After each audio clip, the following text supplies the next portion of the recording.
Welcome back to Queen's kitchen.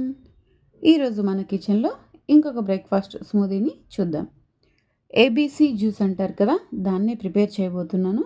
దీనికోసం ముందుగా ఒక మిక్సీ జార్ తీసుకొని అందులో 4 బాదం పప్పులు, 4 పిస్తా పప్పులు, కొద్దిగా జీడిపప్పులు, ఒక 2 వాల్నట్, కాసిని కిస్మిస్లు, ఒక చిన్ని అల్లం ముక్క, 4 డేట్స్, ఒక చిన్న సైజు కాకరకాయ ముక్కలు, 1 ఆరెంజ్ పీసెస్, 1 యాపిల్ పీసెస్, కొద్దిగా బీట్రూట్ పీసెస్, కొద్దిగా క్యారెట్ ముక్కలు, వీటన్నిటితో పాటు ఒక హాఫ్ లెమన్ జ్యూస్ కూడా వేసి కొద్దిగా వాటర్ వేసుకుంటూ మనం జ్యూస్ అనేది ప్రిపేర్ చేసుకోవాలి.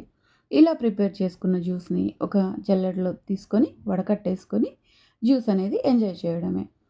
ఈరోజు నేను జ్యూస్లో లీవ్స్కి బదులుగా కాకరకాయని యూస్ చేశాను. డైలీ ఏదో ఒక లీవ్స్ వేస్తాను కదా, కరివేపాకు, పాలక్, మింటు ఇలా. ఈరోజు కాకరకాయ యూస్ చేశాను అనమాట. కాకరకాయ అనేది షుగర్ పేషెంట్స్కి చాలా బాగా మంచిది. మార్నింగే కాకరకాయ జ్యూస్ తాగడం వలన వాళ్ళకి షుగర్ అనేది స్పైక్స్ అవ్వకుండా ఉంటుందన్నమాట. కాకరకాయకి బదులు మనం మునగాకును కూడా యూస్ చేసేసుకోవచ్చు. ఇలా మార్నింగ్ హెల్తీ స్మూదీని తీసుకోవడం వలన మనకి వెయిట్ ఎక్కువగా మనం పెరగకుండా ఉంటాం. వెయిట్ లాస్‌లో, డైట్‌లో ఉండే వాళ్ళకి ఈ జ్యూస్ చాలా బాగా యూజ్ అవుతుందనమాట. Please like, share, subscribe to my channel.